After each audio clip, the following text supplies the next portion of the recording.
Boa noite, igreja, graça e paz do Senhor Jesus, amém? Estamos nós aqui novamente, mais um culto, né?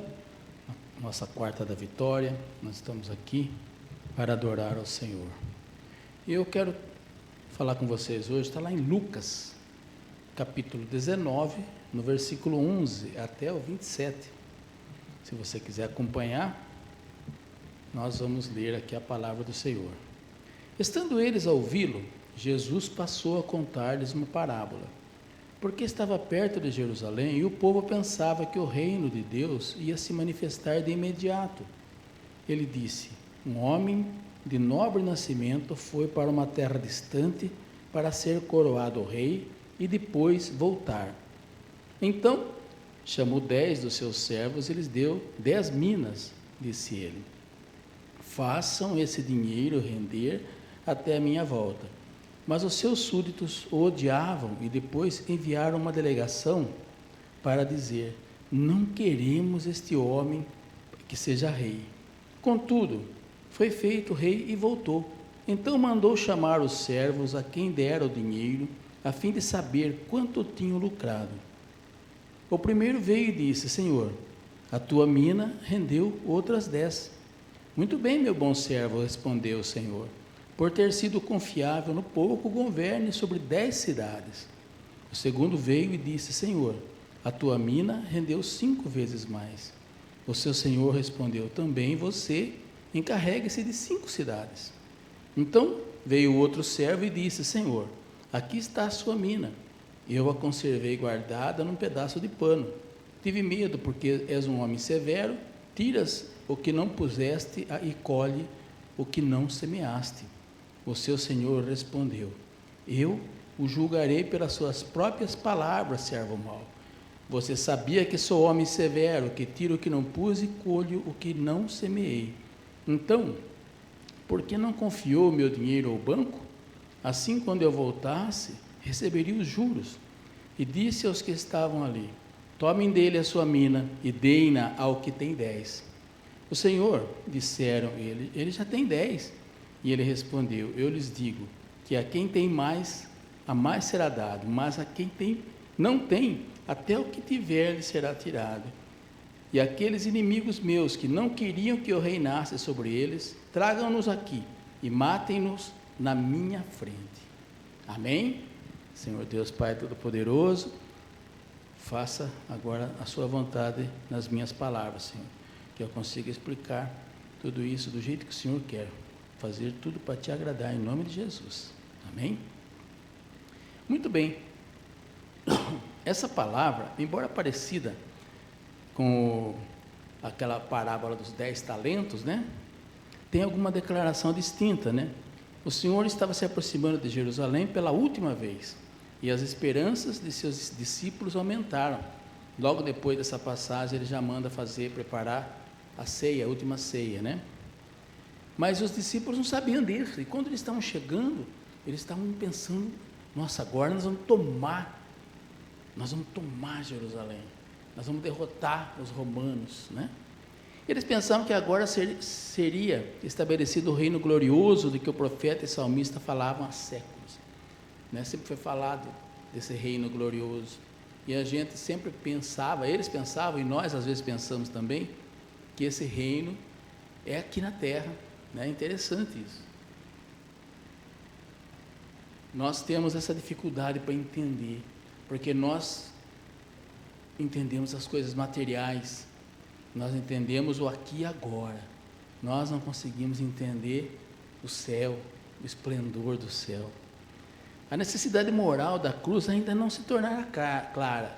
Eles não conseguiam entender por que Jesus ia morrer na cruz, né? Eles nem sabiam disso, eles nem sabiam. Jesus já tinha falado alguma coisa de morte, né, da sua morte, mas as pessoas não estavam entendendo isso e nem não estavam ligando. Falaram, mas não pode ser. Ele é jovem, tem saúde, é um cara excelente, é o Filho de Deus. Eles já estavam acreditando que ele era o Filho de Deus, né? Não vai morrer, por que ele vai morrer? Eles não entendiam que o pecado do homem exigia que o Salvador aceitasse a cruz na sua primeira vinda e esperasse pelo reino até a sua segunda vinda. Entende? A primeira vinda de Jesus foi para redimir, foi para nos lavar com seu sangue. A segunda vinda de Jesus é que vai ser a vinda da vitória, que ele vai colocar o seu poder. Assim, a parábola dos 10 servos e as 10 minas foi dada, na qual o Senhor se compara a um certo homem que parte para uma terra distante para tomar para si um reino e voltar. E nesse tempo, confia a seus servos algumas responsabilidades, que nós demos acima, né? Nessa parábola, os servos são aqueles que professam e se denominam cristãos, os que estão com ele, que estão do lado dele. Os concidadãos, né, eram aqueles que estão fora do seu convívio. Eles que enviaram a ofensiva mensagem, não queremos que ele reine sobre nós, é o povo judeu. E naquela época era o povo judeu, que não aceitava Jesus, e até hoje o povo judeu ainda não aceita. E hoje, além do povo judeu, nós temos mas um monte de gente. Muitas vezes nós falamos, nós somos muita gente, muito cristão, 30% do mundo é cristão, ou é católico, ou é evangélico, mas 30% acredita em Jesus. E o resto? Hoje, se for pensar bem, nós devemos ter mesmo 70% que não acredita em Jesus, que não aceita Jesus, que é contra. Eles querem derrubar Israel, não que Israel seja cristã, mas é de Deus, né? E eles não aceitam, e junto com Israel eles querem levar todos os cristãos, eles querem derrubar tudo.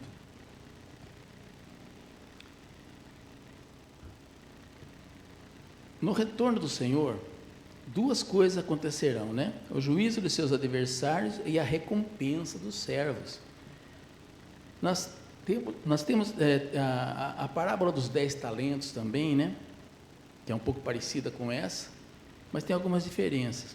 As relações de confiança variavam de acordo com as habilidades. Assim, cada homem recebeu da mesma forma a soberania divina de um lado e a responsabilidade humana do outro. O primeiro homem chamaram disse: Senhor, a tua mina rendeu 10 minas. O mestre elogiou, né, dizendo que 10 cidades vai estar sobre a sua autoridade. Que Senhor é esse, né?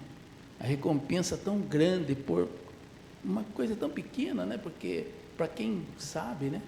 Para transformar um pouco de dinheiro, pôr na poupança, vender alguma coisa e gerar um lucro, ou fazer, porque isso é em dinheiro, mas pense bem, se ele te dá um dom de profecia, um dom de milagres, e você está sozinho, você pega aquele dom e você traz para ele: Senhor, tem 10 pessoas que eu trouxe, que querem ser salvas, 10 pessoas, é isso que ele quer de nós, que nós façamos, que o nosso dom, né,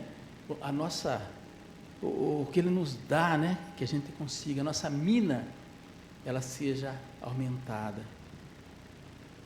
A conta do segundo mostrava 5 minas, e a ele foi concedido domínio sobre 5 cidades. Aquele a quem servimos nota tanto a quantidade quanto a qualidade do que nós fazemos. Então não adianta eu fazer um monte de culto, né? 10 cultos por semana, todo dia, eu estou na igreja, mas eu não tenho qualidade no que eu faço, eu não faço com amor, eu não faço com afinco, eu não faço nada do jeito que o Senhor quer, não adianta, não é a quantidade, né? É a qualidade, principalmente, que Deus olha, Ele olha para tudo. Ele vê também a quantidade, lógico, né? Também não adianta você falar, faça um culto por ano, mas faça só um por ano. Então não adianta também fazer todo dia, 2, 3 cultos, sem qualidade nenhuma. Nós precisamos fazer do jeito certo, do jeito que o Senhor nos ensina. Nenhum Senhor se agrada tão facilmente, né, como Jesus, e ninguém recompensa tão amplamente como Ele. A conta do segundo mostrava 5 cidades, 5 minas, né, e 5 cidades. Aquele a quem servimos nota a quantidade e a qualidade. Lá em 1 Coríntios 3,13 fala assim, sua obra será mostrada, porque o dia a trará a luz, pois será revelada pelo fogo que provará a qualidade da obra de cada um. Entende? Então, nós temos que nos preparar. A nossa obra está sendo mostrada. A nossa obra é a nossa própria vida, né? Lá em Romanos 6,12 ele fala, né? Nos fala de Trifena e Trifosa que trabalharam no Senhor e da amada Pérside, que muitos, né, trabalharam. Diz assim a palavra, né? Saúdem Trifena e Trifosa, mulheres que trabalham arduamente no Senhor. Saúdem a amada Pérside, outra que trabalhou arduamente no Senhor. Da mesma maneira, em Neemias 3 nos fala que muitos que ajudaram na reconstrução dos muros de Jerusalém, mas distingue alguns por trabalharem fervorosamente. É o que nós precisamos, trabalhar fervorosamente, trabalhar realmente com amor, com afinco, com vontade de fazer a obra, né? Muitas vezes nós trabalhamos com cansaço, nós trabalhamos extenuado, nós trabalhamos achando que o peso é muito grande, nós estamos a ponto de desistir em muitos momentos, e nós não podemos estar assim, né? Para fazer a obra do Senhor, nós temos que fazer com amor, com afinco, com vontade. Eu não estou bem, mas eu tenho que fazer. Eu não estou contente com alguma coisa, uma situação, mas eu estou fazendo a obra da melhor jeito possível. Eu estou sorrindo, eu estou falando, eu estou estudando, eu estou preparando, eu estou orando, eu estou junto com Jesus. O muito e o fervoroso devem ser ponderados por todos os que desejam agradar a Cristo, né? Nós temos que ser fervorosos, e muito fervorosos. Infelizmente, um lado triste nessa parábola, não é? Um dos homens devolveu sua mina, embrulhada no lenço. Como desculpa para a sua total indiferença, as reivindicações durante o tempo de ausência do mestre, ele difama o caráter do mestre, né? Teve medo do Senhor, que és um homem rigoroso, que toma os que não puseste e colhe onde não semeaste. Esse servo perverso representa aqueles que meramente professam suas forças e posses, que professam o nome do Senhor no meio da cristandade. São aqueles que vivem me dizendo, Senhor, Senhor, né? Glória a Deus, aleluia, é de Deus, né? Já ouviram essas frases feitas, que saem da boca dos cristãos, pseudos cristãos?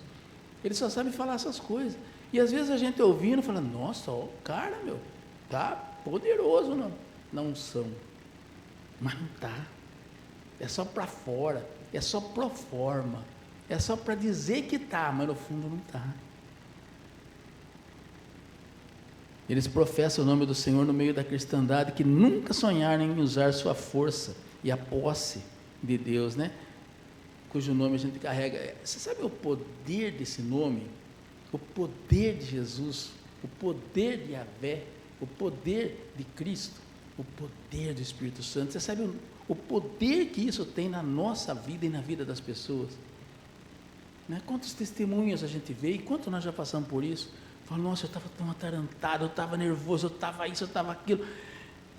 Eu parei e orei, pedi ao Senhor paz, pedi ao Senhor que me desse alegria, pedi ao Senhor que me perdoasse, e no mesmo momento instaurou-se a paz no meu coração. Quantas vezes, quantos testemunhos nós temos disso, e a gente ainda não acredita no santo nome do Senhor, a gente ainda não acredita.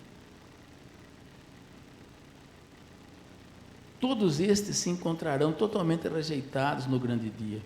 Seu julgamento é ricamente merecido, mesmo que apenas por sua miserável perversão do caráter daquele que é infinitamente gracioso e bom. Ele não derramou seu sangue para que a salvação fosse alcançada por obras ou que houvesse um preço, mas pelos que pereciam, tornando a salvação disponível para todos. Quando Jesus morreu, ele morreu por todos, mas principalmente por aqueles que não tinham como fazer a diferença, eles não tinham como ser melhores, mas Jesus morreu por todos, pelos maus, pelos bons, pelos ruins, por esses que não, ele morreu por todos nós, mas ele não vai viver, agora quando ele voltar, ele vai separar o joio do trigo. A parábola dos talentos ensina sobre a oportunidade de salvação que todos nós recebemos, por isso fala apenas de 3 tipos de servo. E por isso a quantidade de talento que cada um recebe é diferente, pois a minha fé não é do mesmo tamanho que a sua fé. No talento, um recebe 5, outro 3 e outro 1, uma coisa assim, Então são coisas diferentes. Nesse caso que eu estou falando hoje, não, todos eles receberam uma mina, que é uma moeda que equivale a 3 meses de salário naquele tempo lá, Então, a fé de Paulo, por exemplo, não se compara com a fé de Timóteo. A fé de Enoque não se compara com a fé de Abraão. Por isso, os talentos são diferentes, porém a todos é dado a responsabilidade de crescer na graça e no conhecimento, como está lá em Efésios 4,15, Antes, seguindo a verdade em amor, cresçamos em tudo naquele que é o cabeça, aquele que nos fortalece, aquele que é Cristo. Nós temos que crescer nele. Por isso, tem coisas que precisamos passar para aprender, e só depois receber o que desejamos, quando já tivermos crescidos mais em Deus. Como Abraão, que primeiro precisou caminhar no deserto por 25 anos, até receber o filho prometido, Isaque. 25 anos ele andou no deserto com Sara, com todo aquele povo, e Deus falando, você vai ter um filho, o filho prometido vai chegar. Eles até fizeram uma bobagem, e geraram outro filho, não com Sara, mas com Agar, mas 25 anos esperando. Mas tem crente que nunca sai do deserto porque não quer aprender, O cristão que recebeu o talento da fé, mas não a trabalhou, não edificou, não aprendeu, não desenvolveu sua caminhada com Deus, assim como seu caráter e personalidade com o fruto do Espírito, este no final será lançado no inferno, como está escrito lá na parábola, Já a parábola das minas, eu falei da parábola dos talentos, que não foi a que nós lemos hoje, é uma outra parábola. Agora, essa parábola de hoje, das minas, é diferente dos talentos, pois não fala de oportunidade de salvação, e sim do galardão. O galardão que nos é dado na segunda vinda de Cristo. Pois isso cada um recebe igualmente uma mina, todo mundo recebe a mesma coisa, E estamos no mesmo nível, trabalhando para receber no céu um galardão. Como diz Paulo, temos esse tesouro em vasos de barro para que a glória seja de Deus. Não precisa botar em cofre, em vasos de barro mesmo, porque a glória é de Deus, não é nossa. Esse tesouro, o tesouro é de Deus, não é nosso. Por isso que as recompensas são diferentes. Cada um receberá seu galardão conforme o seu trabalho. Então, a primeira fala da fé para a salvação. A segunda, que é essa que nós estamos falando, fala dessa fé, desse trabalho para galardão. O que é galardão? É o que nós vamos receber ao entrar no reino. Deus vai nos dar, conforme as nossas obras, aí sim, conforme o nosso resultado, nem seriam bem obras, obras fica meio chato falar, mas seriam obras, mas o nosso resultado principalmente, porque às vezes a gente faz muitas obras, mas não tem resultado. Então o importante é a gente ter resultado. Aquele lá tinha uma mina e transformou em 10, o outro tinha uma mina e transformou em 5. Isso sim é resultado.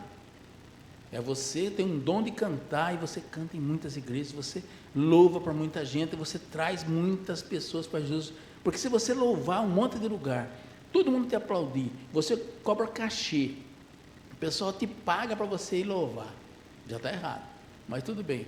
Aí, quantas pessoas se convertem pelo seu louvor? Quantas pessoas louvam junto com você? Quantas pessoas derretem o coração duro porque ouve a sua canção? Quantas pessoas?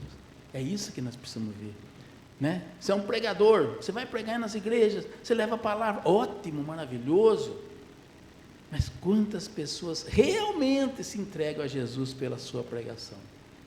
Porque muita gente, pela emoção, porque você grita muito, porque você faz um teatro maravilhoso e você convence as pessoas, mas não é o Espírito Santo que está convencendo, é você. E essas pessoas até vêm chorar no altar, pedir oração, tudo, mas quando termina o culto, ela vai embora, ela nunca mais volta, porque não foi convertida, ela foi convencida.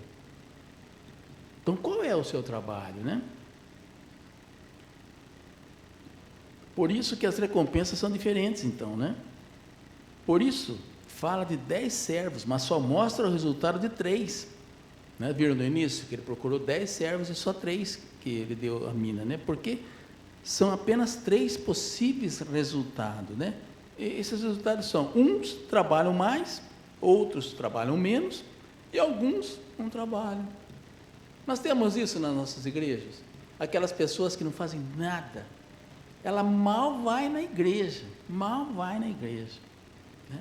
Ela aparece assim de vez em quando, dá uma passadinha, você voltou, nossa, que legal, quanto tempo faz que você não vem mais? Uns 3 meses, eu não estava dando, sabe o que é, pastor, eu estava viajando, eu estava lá em Minas, né? Eu estava lá, não sei aonde, eu trabalho, sabe, eu começo a trabalhar, agora eu trabalho de domingo, então não dá para vir, entende? E a gente arranja desculpa, bom, nós somos bons para arranjar desculpas, né? E por isso não aconteceu nada com o servo que não teve lucro, ele continua sendo servo, mas ele não tem recompensa. E por isso o rei manda exterminar os inimigos, pois é o que vai acontecer na segunda vinda. Aquelas pessoas que falaram que não queriam que ele fosse o rei, ele falou que eu quero que vocês tragam essas pessoas aqui e a matem na minha frente. Na segunda vinda de Cristo vai ser esse julgamento. De que lado nós vamos estar, né? O povo e os discípulos pensavam que entrando em Jerusalém, Jesus iria restaurar as coisas, expulsar os romanos e reinar no trono de Davi. Maravilha! É o que nós pensamos muitas vezes, né? Eu vou para a igreja, eu vou ficar rico, vai resolver todos os meus problemas, vou ser curado, não vou ter mais dor. E aí chega na igreja, não acontece nada. Não acontece nada. Necessariamente não precisa acontecer nada. Não é para isso. Porque a gente fala que a igreja é para os doentes, gente. Mas é para os doentes da alma. Não é para os doentes do corpo. Pode haver cura? Pode. Jesus pode curar? Claro que pode. Deus tem poder para tudo. Ele pode curar um paraplégico, ele pode curar um cego, ele pode fazer muita coisa. Mas a cura maior que a igreja dá é para a alma. Mas nós não estamos dispostos, nós entramos na igreja com a alma arrebentada, mas nós pensamos naquela dor que eu tenho na perna, não é? Aquela arritmia que eu tenho no coração, eu penso na minha saúde externa, eu não estou enxergando, mas a minha alma também não está, minha alma está apodrecida, mas eu não quero curar minha alma, eu quero curar minha mão que não abre, eu quero curar minha perna, que eu não consigo ficar de pé. Eu não quero curar minha alma. E na igreja é para a gente curar nossa alma. Podemos curar o corpo? Pode. Jesus deu esse exemplo, ele curou muita gente. Mas não é para isso. Não é isso que Deus quer. Nós não precisamos desse corpo. Na eternidade, esse corpo vai desfalecer. Esse corpo vai ser transfigurado, vai ser mudado. Nós vamos ter um outro corpo maravilhoso que Deus vai nos dar. Então nós não precisamos desse corpo. Às vezes nós gastamos tanto dinheiro para manter esse corpo, fazendo plástica, né? Fazendo academia todo dia, pagando caro para fazer tudo, e tomando aqueles suplementos, né? E vai num dentista para consertar a boca, gasta 30 mil reais, vai fazer não sei o que, mais 10 mil, para quê? É a hora que a gente morrer, meu filho, aquele dente de 30 mil que você põe lá, ele não vai virar pó, mas o resto vai. Não vai adiantar nada. Aquele botox que você colocou, vai virar uma bolinha aqui, né, de silicone. Entende? Como nós somos Nós gostamos de coisas inúteis. E nós vamos muitas vezes para a igreja com a mesma intenção que esses discípulos estavam quando Jesus entrou em Jerusalém. Eles falaram: agora nós vamos arrebentar. Agora Jesus vai ser o rei e nós vamos ser seus príncipes. Nós vamos estar do lado dele. Nós vamos pisar em cima desses romanos. Nós vamos fazer o que nós queremos agora. Mas não era isso. Não era isso, porque Jesus queria, ele foi lá para morrer por nós, né? Ele veio ao mundo para morrer por nós. Ele se apresentou por 3 anos, para o mundo conhecê-lo, para que pudéssemos falar dele. Ele fez coisas maravilhosas, mas ele tinha que ser conhecido, porque se ele viesse no mundo e simplesmente fosse crucificado como um indigente qualquer, que ninguém sabia quem era, resolvia? Não, ele tinha que ser conhecido, ele tinha que ser o que ele foi. Um cara maravilhoso, né? Ele tinha que ser, quem não fala de Jesus? Até quem não gosta fala de Jesus, até quem odeia a Deus fala de Jesus, porque ele era fora de série em tudo, entende? E ele precisava ser o maior, porque senão não valia a pena. Se crucificasse um indigente, um pobre, um cara lá da Galileia, era um carinha lá da Galileia, trabalhava com madeira lá, com construção, um carinha lá, filho de José, da Maria, nem sei quem é. Falaram tanta coisa, mas é tudo mentira, tudo bobagem, né? Morreu na cruz, o que ia adiantar? Ele precisava mostrar, né? Ele precisava mostrar que ele podia viver, que ele podia vencer se ele quisesse. Um sopro dele caía tudo. E o pessoal a gente que tem fé, nós que temos fé, sabemos disso. Estalar de dedo, arrebenta tudo. Mas ele não faz isso. E ele morre na cruz, mesmo podendo se livrar da cruz. Esse é o maior poder, o poder da renúncia. O poder, né, quando ele pediu: Pai, afasta de mim esse cálice. E ele percebeu que ele não podia, ele não devia, ele tinha que cumprir aquela promessa que ele fez ao Pai. E ele foi, e cumpriu, e morreu, e sangrou por nós. Esse é o meu Jesus, que vocês talvez não acreditem, mas eu acredito piamente. Você tem todo o direito de não acreditar, mas respeita o meu direito de acreditar. Eu tenho que respeitar o seu também, se você não crê. Mas eu tenho que falar dele, porque é maior do que eu, é mais forte do que eu falar desse Jesus.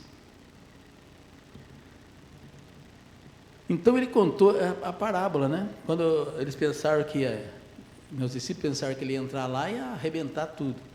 E ele contou essa parábola: pois a conquista do reino de Cristo não é um pedaço de terra, mas sim o mundo inteiro, começando pela cruz. A sua morte e a sua partida, a fim de conquistar um reino, onde ele vence o pecado, a morte e o diabo. E depois disso, Deus o exaltou e lhe deu um nome que é sobre todos os nomes. Não existe nome maior do que o de Jesus. Para que ao nome de Jesus se dobre todo o joelho dos que estão nos céus e na terra, né, e debaixo da terra, e toda a língua confesse que Jesus é o Senhor, para a glória de Deus Pai.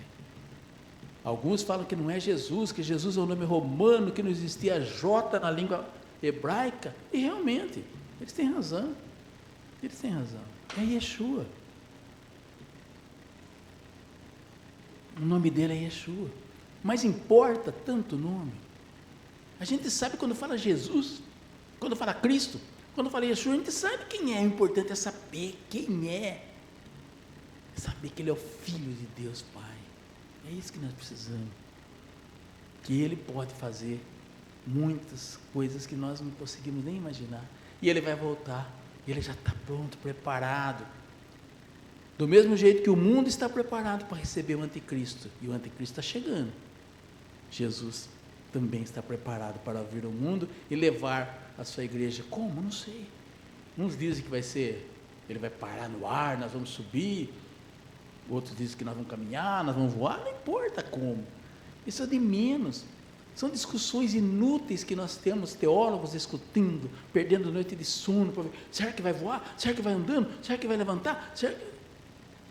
Não importa, eu só quero morar no céu. Como que eu vou chegar lá, meu filho? Se for de ônibus, de avião, de disco voador, não quero nem saber. A hora que Jesus voltar, né, e nos chamar, e nós pudermos atender, Senhor, estou aqui. Eu não sei como, não sei de que jeito, mas eu quero ir com você, Senhor. Eu quero ir contigo, eu quero estar do seu lado.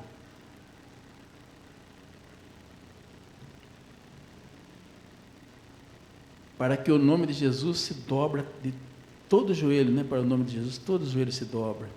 E agora ele vai voltar, tem em suas mãos todo o poder do céu e da terra. E na sua volta, os que foram fiéis no pouco receberão muito. Veja que a recompensa é domínio e autoridade. Por quê? Ora, porque reinaremos com Cristo. Nós vamos reinar com Cristo. Ele é o nosso rei. Mas nós vamos estar do lado dele, gente. Não para a gente mostrar, aparecer, ser o maior. Não dá para ser maior do que nós vamos ser todos iguais. Nós vamos estar todos nivelados. Não vai ter STF, não vai ter deputado federal, estadual, não vai ter ninguém, PCC, não vai ter mais nada. Esses caras vão ficar aqui se degradando com o diabo, mas nós vamos estar num outro nível, e nós vamos ser todos iguais, todos aqueles que realmente amam o Senhor.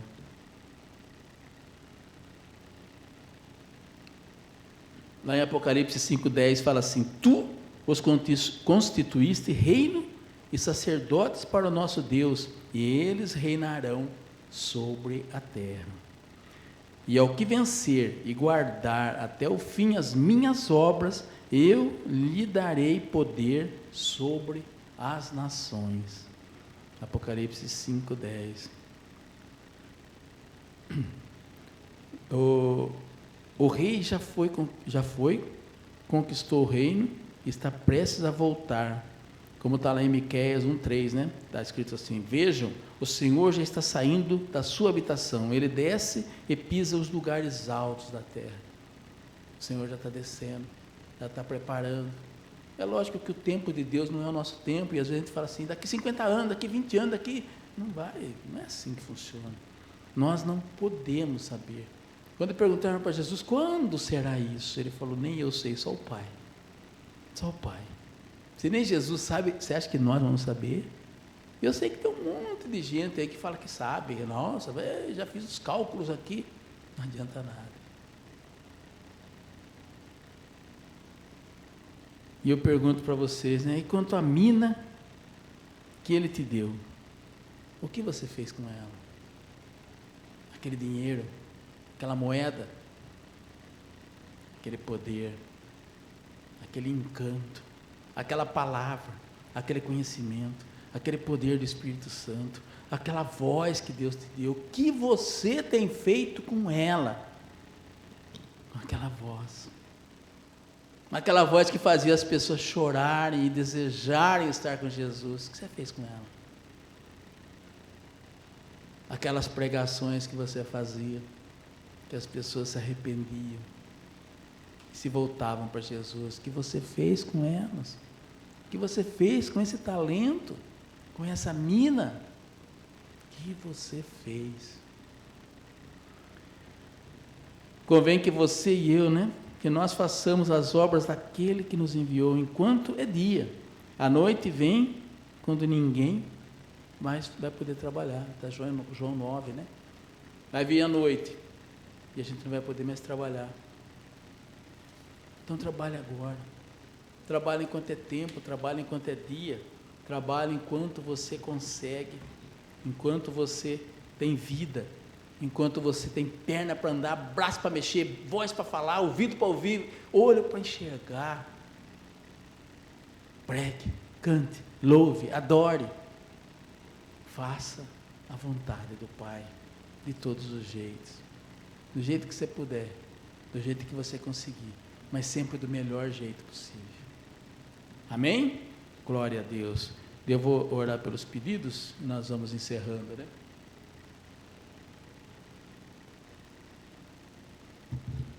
Nós temos aqui nossos pedidos de oração.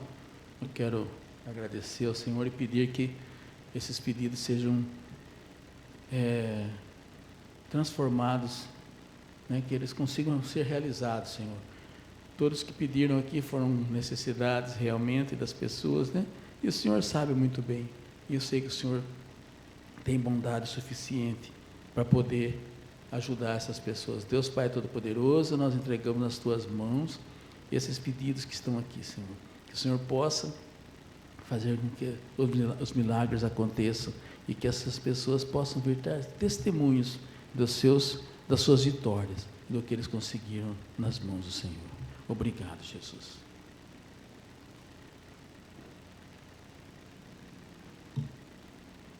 Vamos encerrar então o nosso culto, né? Eu quero que você, se puder, coloque a sua mão no seu coração, né? Para a gente poder agradecer ao Senhor. Eu quero colocar sempre o culto, a gente coloca algumas orações, uma delas é pelo Denis e a sua família, né, que estão lá em São Vicente, para que todos os seus propósitos sejam atendidos, que sejam conforme a vontade de Deus. O que vai acontecer vai ser em nome de Jesus, né? Tudo que vai acontecer na vida deles, que seja uma coisa abençoada e que seja conforme o Senhor Deus quer. Eu também quero pedir pelas nossas escolas, né, pelas nossas empresas, que o Senhor esteja à frente de tudo e nos faça prosperar a cada dia, e que nós possamos ter um fim de ano maravilhoso e um próximo ano também dentro da vontade do Senhor, e que a nossa igreja consiga se levantar, aqui, a nossa aqui, a Agnes Terra Nova, né, aqui em Piracicaba, e que a gente consiga levantar uma nova igreja, uma igreja maior, que tudo seja conforme a vontade de Deus, e que nós possamos fazer a vontade dEle em tudo. É isso que eu peço em nome de Jesus. Deus Pai Todo-Poderoso, obrigado por mais um culto, obrigado por essa palavra, obrigado, Senhor, por estar sempre do nosso lado, obrigado por nos confortar nas horas difíceis, Pai. Obrigado por abrir as portas para que a gente possa prosperar em tudo que nós fazemos, Senhor. Obrigado por estar sempre do nosso lado. Eu quero sempre te agradecer em tudo que nós fazemos. O Senhor está conosco. Obrigado, Jesus. Continue abençoando essa igreja, abençoando as nossas empresas, continue abençoando tudo que nós temos, Senhor, porque nós não temos nada. Tudo é seu, meu Deus. Tudo que nós fazemos é cuidar. Como o Senhor deu as minas para aquelas pessoas cuidarem, o Senhor nos deu esses negócios, essas coisas todas, e nós queremos que isso cresça, isso aumente, que nós possamos ter mais gente, Senhor, trabalhando e também honrando o Teu santo nome. Obrigado, Jesus. Louvado seja o Teu santo nome.